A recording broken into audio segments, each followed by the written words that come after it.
Bismillahirrahmanirrahim. Assalamualaikum warahmatullahi wabarakatuh. Salam rekan-rekan. Pada kesempatan kali ini, saya akan menjelaskan tentang regresi dengan variabel moderating. Jadi kalau kita misalkan punya ide ya, ingin meneliti ya, apakah di sini ada pengaruh komitmen profesional, komitmen organisasi terhadap kepuasan kerja, ya. Jadi di sini itu nanti kemudian kita memperoleh kerangka pikir seperti itu. Di satu sisi nanti kita coba untuk memasukkan ya, apakah betul komitmen organisasi itu perlu dimoderasi oleh motivasi ya. Jadi di sini kalau kita udah menerjemahkan dari kerangka pikir ini, maka kita memperoleh dua persamaan seperti ini. Persamaan pertama, kepuasan ini adalah kepuasan kerja sama dengan B0 KP, komitmen profesional, KO, komitmen organisasi. Kemudian yang kedua, kemudian dia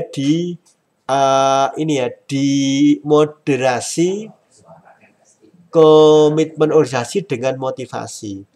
Kenapa dalam persamaan ini tidak ada konstantanya? Karena data primer ya, sehingga data primer kita tidak perlu menggunakan B0 ya. Kemudian E adalah residuanya. Nah, dari persamaan regresi ini, maka kita bisa menggunakan yang persamaan dua saja untuk ngambil hipotesisnya. Ya, hipotesisnya adalah komitmen organisasi memiliki pengaruh secara signifikan terhadap kepuasan kerja auditor internal.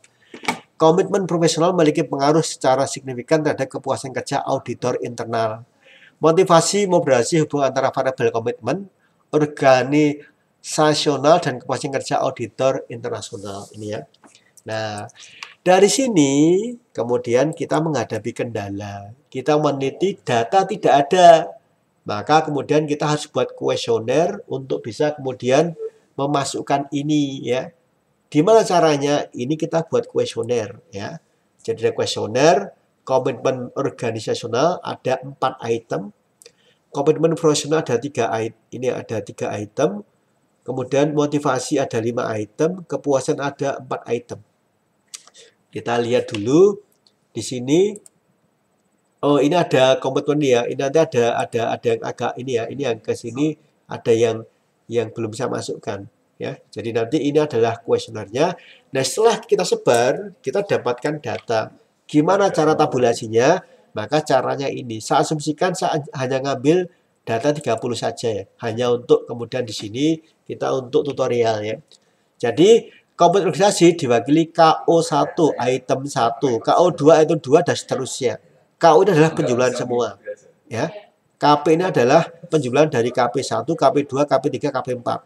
Motivasi penjumlahan dari ini semua ya. Dan MO1 adalah item dari pertanyaan untuk motivasi. Kemudian kerja adalah KK1, KK2, KK adalah total dari penjumlahan ini ya. Karena datanya adalah data primer, maka data ini perlu diuji kualitas datanya. Dengan cara apa? Kita gunakan nanti adalah dengan cara uji validitas dan reliabilitas. Nah, sekarang kita akan coba untuk simulasi tutorial dengan menggunakan SPSS ya. Kita copy saja. Untuk copy, kita cukup masukkan angka saja di sini. Ya. Angka di sini, kita masukkan ke sini ya. Kita copy. Habis itu buka SPSS ya. Maka di sini ini ada, kalau kita mau nyebut nama variabelnya dulu di sini boleh, tapi kita data dulu saja. Data kita masukkan, klik paste. Klik kanan paste. Ya. Data sudah masuk semua. Nah, baru sekarang kita beri nama. Namanya kita cek di sini, sesuaikan dengan sini KO1 dan seterusnya ya. Berarti ini kita gunakan ini. Di sini KO1, anak panah ke bawah. KO2, anak panah ke bawah. KO3, anak panah ke bawah. KO4, KO4 di sini, anak panah di sini, KO. Habis KO, maka di sini kita masukkan KP. KP ya, kita masukkan sekarang KP. Kita KP1, KP2, KP3, KP4, ini KP. Sekarang MO1 ya. Kemudian MO2, MO3, ini MO2. Kemudian di sini MO3.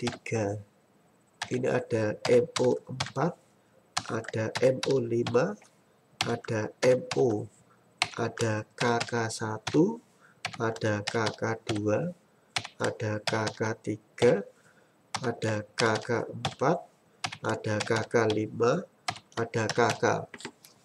Ya, data semua numerik dan ini sudah skala semua. Kembali ke sini. Langkah pertama kita uji kualitas data adalah kita uji validitas dulu. Dengan cara apa? Analyze. Kemudian kita pilih correlate, kemudian bivariate. Ya. Nah, kita masukkan ini semua dulu adalah untuk variabel komitmen organisasi dulu. Semua masukkan ke sini. Ya, saya masukkan sudah di sini, kita oke. Ya, kita dapatkan output ini adalah kita output yang pertama. Ini adalah korelasi. Ingat, nanti kita cek ya. Ini tadi adalah kita lihat semuanya ini ya, signifikan pada alfa 0,01.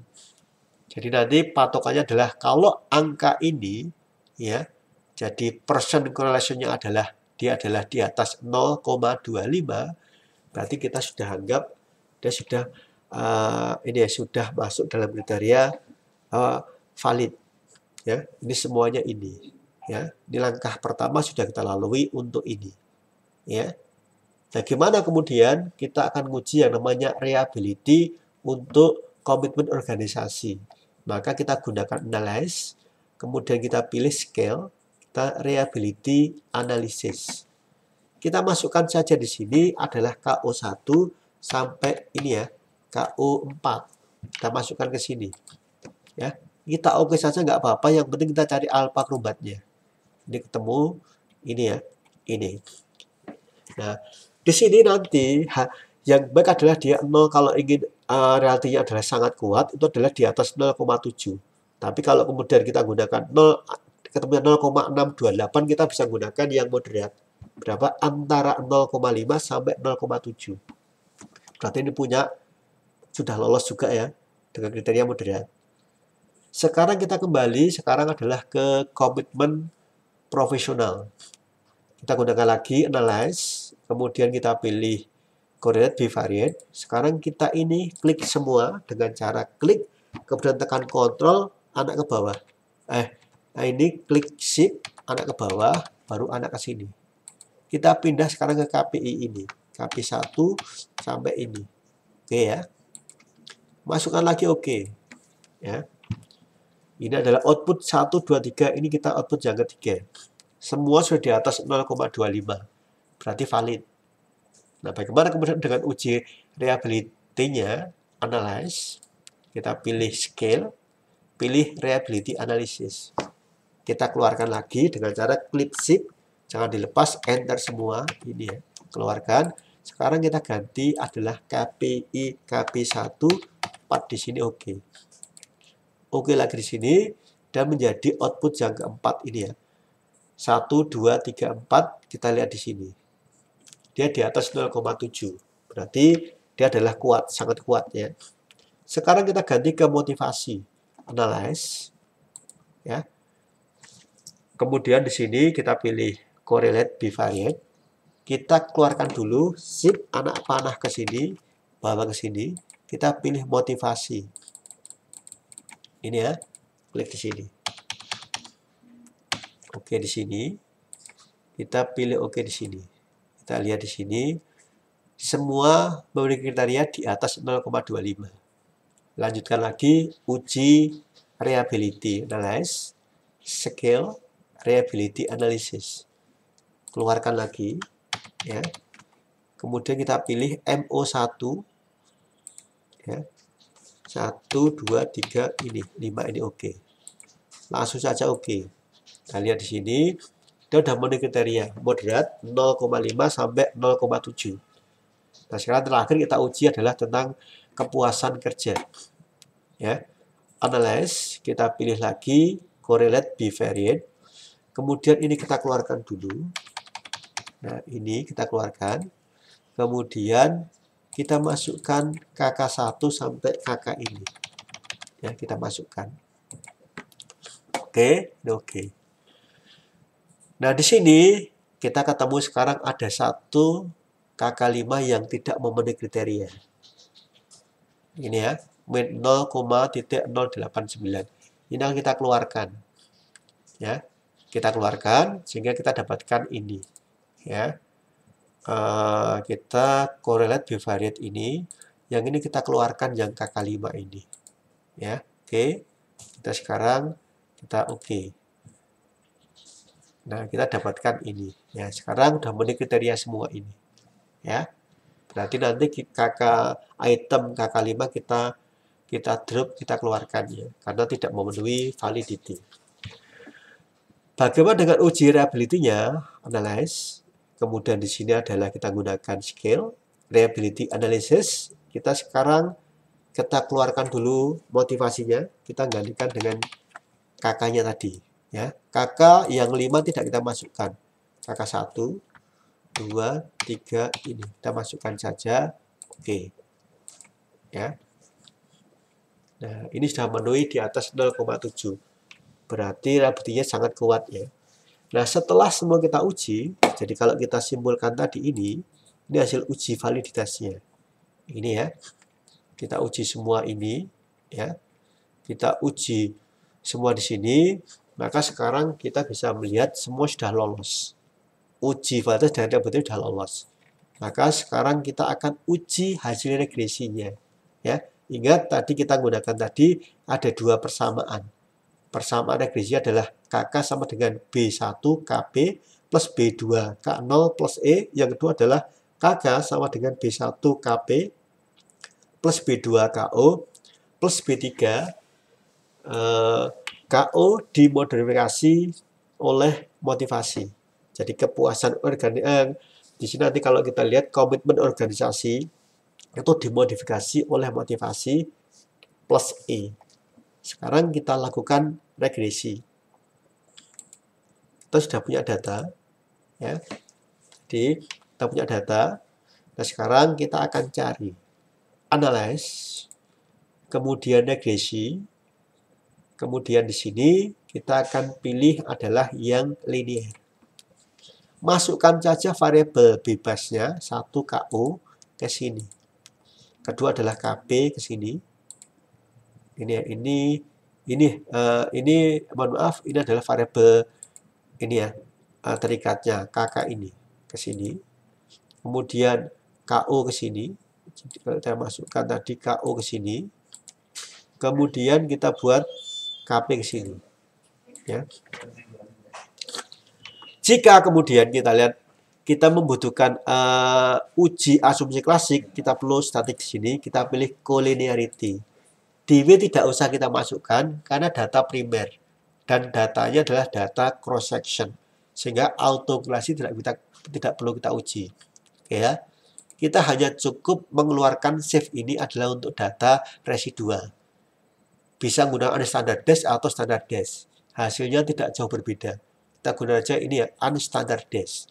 Continue, oke. Ya. Sekarang kita bisa melihat inilah hasil regresinya. Ya. R square-nya 0,34, F-nya signifikan semua, dan di sini komitmen organisasi tidak signifikan. Komitmen profesional tidak signifikan. Nah, sekarang kita dilihat di sini untuk uji multikulturnya dia lolos. Kenapa? Karena VIF itu di bawah 10. Ya, sehingga ini sudah lolos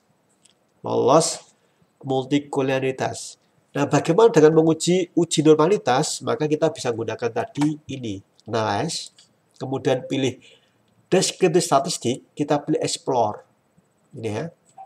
Setelah di sini, maka kita cari unstandard dash-nya ini, klik sini, oke sini. Ya. Kita pilih sekarang ada statistik. Nah, kita pilih saja yang plot ini, kita pilih normality plot with test. Continue. Ya. Sekarang oke. Di sini kita bisa melihat sekarang, inilah yang namanya test of normality. Ada dua indikator. Kita bisa menggunakan Kolmogorov, Smirnov, dan Shapiro-Wilk. Di sini kita bisa melihat signifikannya di atas 0,05. Berarti di sini tidak berdistribusi normal. Ini juga sama untuk Shapiro-Wilk adalah di atas 0,05. Ya. Hipotesis adalah data berdistribusi normal. Ya. Karena tidak signifikan, berarti kita menerima hipotesis 0. Apa? Data berdistribusi normal. Yang ketiga, kita bisa menguji hetero untuk data primer. Caranya apa? Kita buat saja transform, compute variable, dan ingat ya, ada dua pendekatan untuk menghitung heteroskedasticity. Yang pertama bisa menggunakan uji nyapak atau Glaser. Kalau uji nyapak, residual berangkatkan 2 di log. Tapi kalau kita menggunakan Glaser, itu adalah residual di absolut.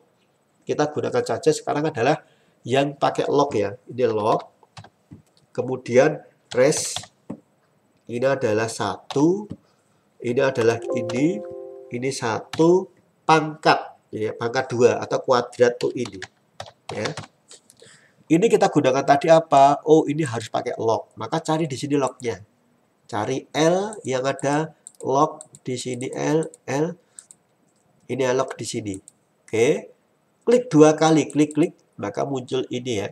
Sekarang kita masukkan ini, ada ini, klik bawa ke sini, dikalikan lagi, ini lagi. Klik ke sini. Oke ya. Nah, sekarang kita regres lagi, regression linear, tapi variabel terikatnya diganti sekarang dengan log residual kuadrat yang ini. Ya. Ini kita keluarkan dulu, kita masukkan ke sini, oke. Kita oke. Nah, di sini kita bisa melihat F-nya tidak signifikan. Sekarang ya, dan T-nya seluruhnya tidak signifikan. Berarti apa? Tidak, dalam model tidak terjadi heteroskedastisitas. Ya. Oke, tadi ini persamaan pertama sudah kejawab. Kita pindah ke persamaan kedua yang ada moderasinya. Kita buat analyze, ya. Kemudian kita buat di sini adalah regression.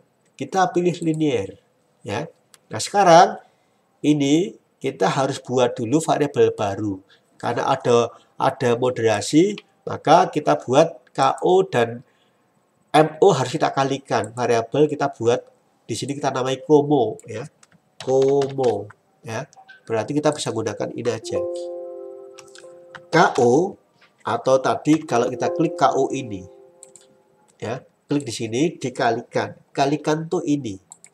Dengan Mo itu ini ya. Klik di sini, oke. Nah, sekarang kita regress dengan cara analyze regression linear ini. Maka yang ini sekarang kita ganti dengan ini ya, dengan KK tadi ini, KK ini. Yang ini kita tambah dengan Como ya. Ini Como kita masukkan ke sini. Oke, ini hasilnya ya. Nah, setelah kita kemudian ada moderating, ada moderasi antara KO dan MO, di sini signifikan. Ya. Tapi tadi ingat, sebelum ada moderasi, nggak signifikan. Ini juga terbukti kalau kita gunakan alfa 0,05 nggak signifikan. Berarti adalah komitmen organisasi yang dimoderating dengan motivasi, dia menjadi signifikan. Kita uji sekarang dengan asumsi klasik. Ini sudah lolos. Di bawah 10. Kemudian kita uji, kita tes normality-nya. Ingat lagi analyze. Descriptive statistik kita pilih explore. Kemudian kita pilih standar residual yang kedua. Ini kita pilih, kita cari yang kedua. Berarti Kita cari yang ini, yang terakhir ini ya, yang ketiga ini. Masukkan, oke. Kita cek lagi di sama ya. Baik menggunakan Kolmogorov, Smirnov, dan Shapirovic, maka di sini kita bisa melihat ya data berdistribusi normal. Terakhir, sekarang kita uji dengan ini ya. Kita buat lagi di sini, compute, kita gunakan ini adalah log, ini res dalam kurung ini resnya kalau nggak salah dia 3 ya. Nanti dia res 3 kuadrat. Ini juga sama, kita pilih log dulu. Lognya kita pilih di sini log dulu. Log, double klik ya. Kemudian kita masukkan tadi ini residual yang terakhir. Ini ke sini dikalikan ini ke sini. Oke, ya. Sekarang kita uji apakah ada hetero untuk model yang kedua. Analyze model yang ada moderasinya. Kita pilih di sini adalah regression linear, yang ini diganti. Ya. Kita ganti dengan log res 3 kuadrat. Ini ke sini. Oke. Ya. Nah, ini sudah. Sekarang kita cek di sini. F-nya tidak signifikan. Ya. F-nya tidak signifikan. Ya. Ini ya hampir sebagian nggak signifikan ya. Maka kita bisa melihat untuk model kedua juga sudah lolos multi-call, data berdistribusi normal, dan lolos dari hetero. Ya. Sehingga kalau kemudian saya simpulkan tadi ini hasil regresinya tuh ini. Ya. Model persamaan satu tadi ini adalah persamaan regresinya. 0,187 KO plus 0,52 KB. Tapi untuk komitmen organisasi dia tidak signifikan. Ya, ini sudah lolos semua ujian SIP klasik ya. Ya, nanti ini bisa dilihat di download dari deskripsinya. Ya. Kemudian di sini kita lihat model yang kedua. Ini hasil persamaannya. Ya. Kemudian ini R-nya adalah 0,53, F-nya signifikan, semua signifikan kecuali KO. Ya, dan semua SIP klasik lolos. Sehingga dari sini kita bisa menyimpulkan ini. Ya. Dengan model moderating ya, maka komunikasi yang tadi nggak signifikan sekarang menjadi signifikan kalau dimoderasi dengan motivasi. Mungkin ini yang bisa saya berikan. Kurang lebih maaf. Assalamualaikum warahmatullahi wabarakatuh.